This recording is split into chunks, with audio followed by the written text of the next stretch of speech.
네, 안녕하세요. 정샘입니다. 오늘은 GB70 출시 현장입니다.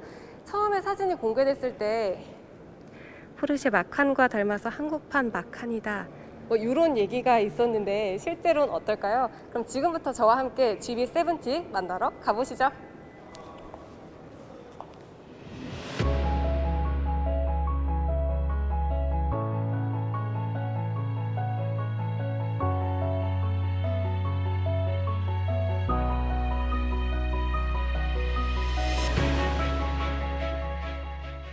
네, 먼저 전면입니다.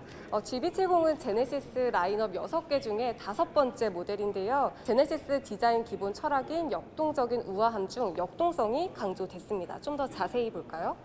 네, 먼저 로고의 방패 모양에서 영감을 얻은 크레스트 그릴이 헤드램프보다 낮게 위치해서 공격성을 드러내고 있고요. 그 옆에는 두 줄의 쿼드램프가 비스듬히 위치해서 보다 날렵한 이미지를 완성했습니다. GB80과 좀 닮았다고 생각했는데 실제로 보니까 약간 달라요. GB70은 이 라디에이터 그릴 윗부분과 헤드램프가 모아지는 부분이 곡선형으로 처리가 된 반면 GB80은 이 그릴이 쭉 직선 처리가 됐고 헤드램프도 칼로 밴드치 이렇게 날카롭게 마무리가 되어 있죠. 이 외에도 하단에는 스키드 플레이트가 있는데 저희는 스포츠 전용 패키지가 적용이 돼서 지금 이 부분이 검은색으로 처리가 됐죠.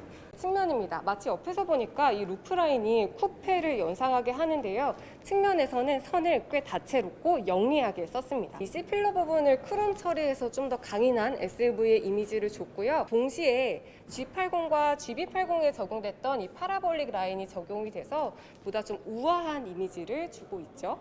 그리고 이 리어 펜더보는 이렇게 우람한 팔 근육을 연상하게 해서 조금 더 볼륨 처리를 줬습니다. 크기를 보면 전장이 4715mm, 전폭 1910mm, 전고 1630mm인데요. GB80과 비교하면 전장이 가장 많이 차이가 납니다. 전장이 GB70이 200mm 정도 더 짧습니다. 키도 한 100mm 정도 더 작은 것 같네요.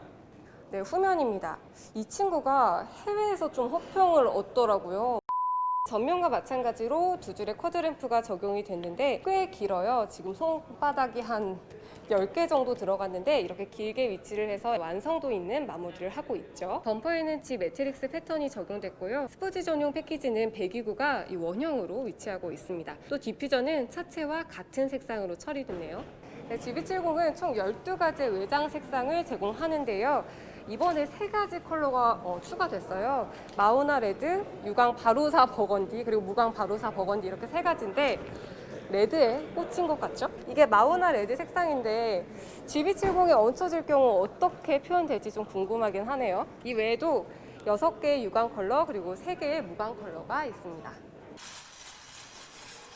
실내입니다. 여러분은 어떤 도형이 가장 먼저 보이세요? 저는 이 타원형이 눈에 먼저 들어왔는데 보통 자동차에서는 그렇게 많이 볼 수는 없는 도형이죠. 그런데 이번 GB70에서는 이렇게 유선형의 타원을 적용해서 보다 볼륨감 있게 처리를 했고요. 그리고 이 테두리에는 무드 조명을 사용해서 개성을 잘 살리고 있죠. 뭔가 어색하다 했더니 우리가 익숙해 있던 사각형의 센터 펜시아가 없어요. 많은 공조장치 대신에 이렇게 깔끔하게 LCD 터치패드를 사용해서 기존의 센터 펜시아의 개념을 허문 듯한 그런 인상을 주고 있습니다. 그리고 이 위에는 송풍구가 굉장히 얇게 위치하고 있는데 그 안을 이 크롬이 쭉 가르고 있어요. 그래서 이 문까지 이어졌는데 저를 탑승자를 이렇게 감싸는 듯한 그런 인상을 주고 있죠. 이 밑부분은 좀 담백하게 처리가 된 반면 변속기어가 좀 화려하게 들어가 있어요. 이 안이 알알이 이렇게 장식이 되어 있는데 위에가 좀 실크 드레스 입은 것처럼 담백한 디자인이라면은 이 부분은 좀 화려하게 다이아 반지 끼고 있는 그런 상반된 매력을 주고 있죠. GB70을 타기 위해서는 이 지문 하나만 있으면 됩니다. 보통 자동차 업계에서 이 지문으로 자동차 문을 열고 닫고 시동을 걸고 이 정도는 많이 지원을 했는데 이번 GB70에서는 지문과 제네시스 카페이를 연동하는 그런 결제 시스템을 제공한다고 해요. 지문 인증으로 시동을 걸면 해당 지문에 저장된 각종 개인화 정보도 자동으로 설정이 되는데요. 운전자가 맞춰놓은 시트와 운전대 그리고 헤드업 디스플레이 위치 또 인포테인먼트 음량까지 자동으로 조절이 된다고 합니다. 2열입니다. 2열에는 머리 공간에 이렇게 주먹이 2개 정도 들어가는 공간이 있고요. 그리고 레그룸이 꽤 넉넉해요. 주먹이 꽤 많이 들어갑니다. 그리고 1열 밑에 발을 넣을 수 있는 공간도 있어서 장거리 운전할 때 꽤 괜찮을 것 같네요. 2열에는 통풍 시트가 적용이 돼요. 여기서 이렇게 작동을 할 수 있고요.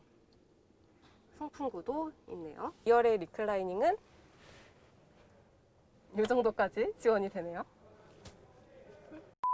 네, GB70은 2.2 디젤 그리고 2.5 가솔린 터보 또 3.5 가솔린 터보 이렇게 세 가지 라인업으로 구성이 되는데요. 지금 이 차에는 V6 트윈 터보 엔진이 탑재되어 있습니다.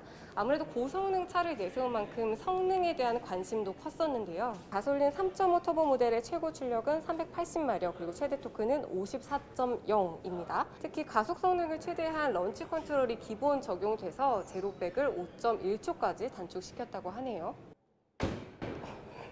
네, GB70의 판매 가격은 한 4,900만 원부터 시작해서 7,500만 원까지 책정이 되어 있는데 최종 판매 가격과 판매 개시일은 추후에 다시 공지가 된다고 합니다. 네, 오늘은 GB70 함께 했습니다. 보다 젊고 역동성에 초점이 맞춰 있는데 어떤 경쟁력을 보여줄지 기대해봐야겠죠? 네, 오늘도 시청해주셔서 감사하고요. 저는 서울경제TV 정샘이었습니다.